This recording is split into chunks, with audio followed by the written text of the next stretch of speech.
বুঝলে সানিদা, আর আগের মতো নাই।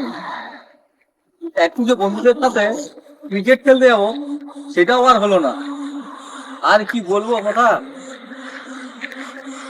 গিয়েছিলাম বন্ধুদের সাথে ক্রিকেট খেলতে, হয়ে গেল আরে। দেখ কি হয়েছে। কি হয়েছে মানে শুনলে তুমি অবাক হয়ে যাবে। হ্যাঁ। হুম, আমি গিয়েছিলাম ক্রিকেট খেলতে, ওরা আবার আমাকে একসাথে বস করে ফোনে ক্রিকেট খেলতে বস করে দিয়েছে। হ্যাঁ, আর বলো কেন তাহলে? তাহলে কি ক্রিকেট খেলাটা উঠে গেল? ওটা কি ফোনেই হবে? তাই তো মনে হচ্ছে। মোবাইল আমাদের জীবনে এমন ভাবে জড়িয়ে গেছে, আমাদের শরীর চর্চা, ব্যায়াম এসব জিনিসগুলোকে একদম উচ্ছন্নে পাঠিয়ে দিয়েছে। খেলাধুলাটাকেও উচ্ছন্ন পাঠিয়ে দিয়েছে।